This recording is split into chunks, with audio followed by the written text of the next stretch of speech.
बात करेंगे ये प्रदेश के मौसम की मिजाज की। जी हाँ, प्रदेश में कड़ाके की सर्दी का सितम देखने को मिल रहा है।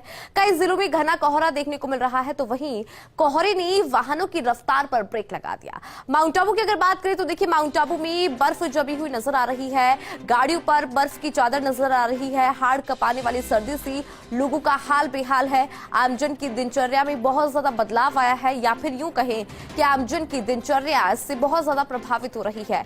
लोग अलाव जलाकर सर्दी से बचने का प्रयास कर रहे हैं। तमाम तरह के जत्न यहां पर अपनाए जा रहे हैं। 3 तस्वीर जरा देख लीजिए।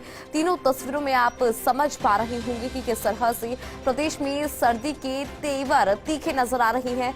दो जो ये तस्वीरें नजर आ रही होगी आपको, इनमें आप देख पा रहे होंगे कि घना कोहरा देखने को मिल रहा है, और कहीं ना कहीं इस घने कोहरे के चलते विजिबिलिटी बहुत ज्यादा कम है। और आपको जानकारी दे दें कि विजिबिलिटी कम होने के चलते वाहनों की रफ्तार पर ब्रेक लग गया है, और माउंट आबू में सर्दी जो है उसके तीखे तेवर नजर आ रहे हैं। हाड़ कपाने वाली सर्दी यहाँ पर पड़ रही है। लोगों का सर्दी से हाल बेहाल है। गर्म कपड़ों में लिपटे हुए लोग नजर आ रहे हैं। अलाव का सहारा लिया जा रहा है। ये तस्वीर में आप देख लीजिए। तीसरी तस्वीर में आप देख पा रहे होंगे कि किस तरह से अलाव का सहारा लिया जा रहा है। पहली तस्वीर जरा देख लीजिए कि गाड़ी पर किस तरह से ओस की बूंदें नजर आ रही है, क्योंकि कहीं ना कहीं घना कोहरा और घने कोहरे के साथ सर्दी का सितम लगातार बढ़ रहा है, जो कि आम जन की दिनचर्या को बहुत ज्यादा प्रभावित कर रहा है।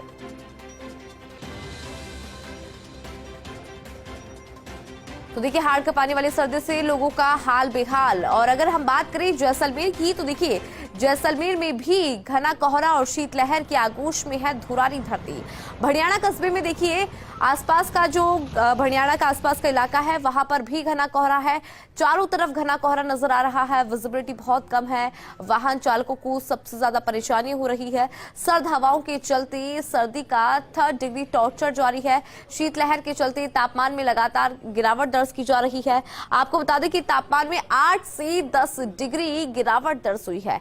आमजन अलाव ताप सर्दी से बचने का जत्न यहां पर कर रहे हैं। सरहदी जिले के रेगिस्तानी इलाके रहने वाले लोग सबसे ज्यादा सर्दी से प्रभावित हो रही हैं, क्योंकि पशुधन पर दिखने लगा है अब सर्द हवाओं का खासा असर। एक सप्ताह से जारी तेज हवाओं के साथ सर्दी का असर। तो हम आपको लगातार तस्वीरें दिखा रहे हैं और आपको जानकारी भी दे रहे हैं कि क्या कहता है प्रदेश के मौसम का मिजाज।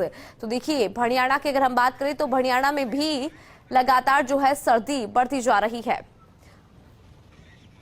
और चलिए सीधा आपको माउंट आबू लेकर चलेंगे, क्योंकि हमारे सहयोगी कमलेश हमारे साथ जुड़े हुए हैं। कमलेश, हम अलग अलग जिलों की यहाँ पर बात कर रहे हैं, चूंकि आप माउंट आबू में मौजूद हैं, और माउंट आबू में देखने को मिल रहा है कि कोहरा नजर आ रहा है, सर्द हवाएं चल रही है, लोगों का सर्दी से हाल बेहाल है। क्या कहता है माउंट आबू का मौसम का मिजाज, कमलेश? देखिए इंदु, प्रदेश के तमाम इलाकों में मौसम का मिजाज बदला हुआ नजर आ रहा है। कड़ाके की सर्दी और शीतलहर का असर यहां पर बरकरार।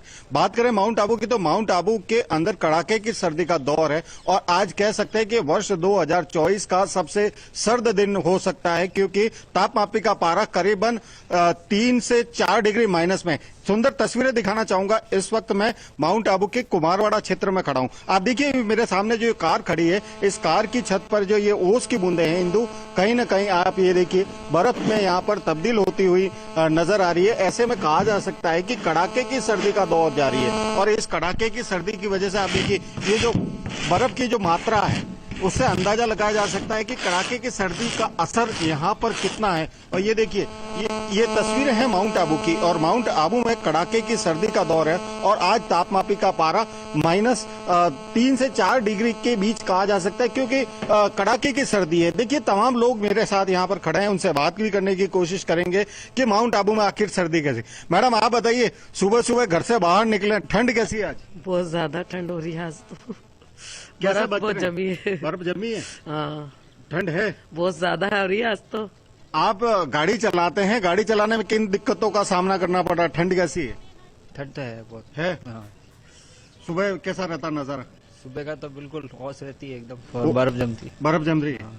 देखिए, ये जो तमाम लोग हैं कहीं न कहीं घर से बाहर निकलते हैं तो यहाँ पर कहा जा सकता है कि परेशानियां जरूर है, लेकिन मौसम खुशनुमा हो रखा है क्योंकि ताज तापमापी का पारा -4 डिग्री के करीब होना चाहिए। तो ऐसे में आने वाले दिन भी कहीं न कहीं इंदु कड़ाके की सर्दी भरे होंगे और इस कड़ाके की सर्दी के बीच जनजीवन तो प्रभावित होता ही है, लेकिन पर्यटकों के लिए कहीं न कहीं सोने पे सुहागा ये मौसम कहा जा सकता है क्योंकि पिछले दिनों जहां कड़ाके की सर्दी थी और कड़ाके की सर्दी के बीच भी जो टूरिज्म है, टूरिज्म खास तौर पर यहां पर फलता फूलता हुआ नजर आ रहा था। लेकिन आने वाले जो दिन है, मौसम विभाग की जो भविष्यवाणी थी कि आने वाले दिनों में लगातार कड़ाके की सर्दी पड़ेगी तो उसका सीधा सीधा असर यहां पर देखा जा सकता है। ये मेरे सहयोगी राज मेरे साथ हैं, ये दिखाएंगे ये तमाम जो यहां पर ये कारें खड़ी है, ये कारों का रंग यहां पर परिवर्तित नजर आ रहा है क्योंकि जो ओस की बूंदें हैं वो बर्फ में तब्दील हुई है। तो इसकी वजह से देखिए इसकी जो खूबसूरती है, कहीं से कहीं ना कहीं दूर से भी एक सुंदर तस्वीर यहां पर सामने देखने को मिल रही है इंदु।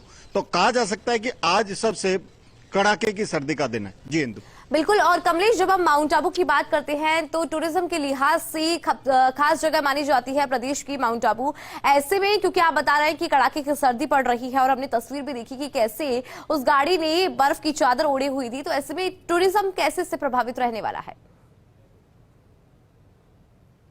टूरिज्म प्रभावित नहीं होगा इंदु क्योंकि माउंट आबू में आने वाला जो पर्यटक है खास तौर इस सीजन पर इस सर्दी को महसूस करने आता है क्योंकि माउंट आबू की खूबसूरती एक अलग है क्योंकि ये अरावलियों की पहाड़ी का जो शहर है, इस शहर के अंदर जो टेम्परेचर की बात करें तो सुबह का टेम्परेचर जहां माइनस में होता है तो दिन का जो टेम्परेचर है वो 17 से 18 डिग्री के बीच होता है। तो ऐसे में जो गुनगुनी धूप दिन के समय वो महसूस होती है और सुबह जो कड़ाके की सर्दी है वो यहाँ पर महसूस होती है। तो ऐसे में जो पर्यटन के लिहाज से बात करें इंदु, तो पर्यटन के लिहाज से ये सर्दी महत्वपूर्ण रखती है और वीकेंड पर खास तौर पर पर्यटक यहाँ पर आते हैं। और जो ये मैं तस्वीरें इंदु जो दिखा रहा था, इन तस्वीरों के माध्यम से जो यहाँ की जो ये बर्फ के खेलने का जो आनंद है, ये देखिए ये बर्फ से जो खेलने का आनंद है वो कुछ अलग नजर आता है। इसी को एंजॉय करने के लिए कमलेश आपके पास वापस आएंगे, तस्वीरें भी आपके पास भी देखेंगे, लेकिन उदयपुर से हम दर्शकों को लगातार तस्वीरें दिखाएंगे क्योंकि हमारे सहयोगी नारायण भी लगातार हमारे साथ बने हुए हैं।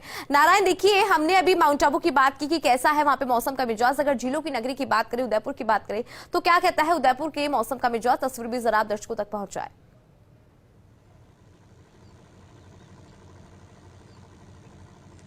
जी देखिए इंदु, उदयपुर के जो जिलों के शहर की अगर बात करें तो यहाँ पर जो कल जो कोहरा था, आज लेक सिटी में कोहरा नहीं है। पहाड़ों की तरफ मैं आपको बता रहा हूँ कि कल जो यहाँ पर विजिबिलिटी 10 मीटर के आसपास थी वो आज खत्म हो चुकी है और पहाड़ों की तरफ जो कोहरा और मैदानी इलाकों में जो कोहरा था वो चढ़ चुका है। अगर टेम्परेचर की अगर बात करें तो 2 डिग्री जो टेम्परेचर है, जहाँ पे कल 12 डिग्री के आसपास न्यूनतम तापमान था, वह आज गिर के 10 डिग्री के आसपास आ चुका है। वहीं अगर अधिकतम तापमान की अगर बात करें तो 24 डिग्री के आसपास जो तापमान था वो अब 22 डिग्री के आसपास आ चुका है। लेकिन लेक सिटी में जो ठंड सर्द हवाओं का दौर है वो लगातार जारी है, जिससे दिन की जो धूजनी है यथावत बनी हुई है। वहीं दिन में दोपहर बाद में थोड़ी सी जो सर्दी से राहत मिल रही है, लेकिन शाम होते होते वापस वही धूजनी का क्रम यथावत जो बना रहता है, अगले दिन तक यथावत जारी रहता है। ऐसे में लेक सिटी में आने वाले दिनों में जो मौसम वैज्ञानिकों का कहना है कि लगातार मकर संक्रांति के बाद में भी ठंड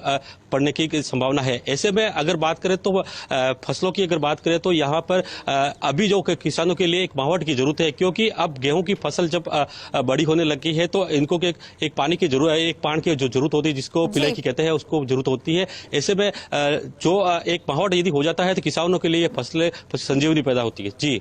जी नारायण, आपने तस्वीरें भी दिखाई और जानकारी दी, आपका बहुत बहुत शुक्रिया। कमलेश भी लगातार हमारे साथ बने हुए थे। कमलेश, आपने माउंट आबू की जानकारी दी और माउंट आबू से तस्वीरें दिखाई, आपका भी बहुत बहुत शुक्रिया। तो लगातार हम आपको प्रदेश के मौसम का अपडेट दे रही हैं कि क्या कहता है प्रदेश के मौसम का मिजाज।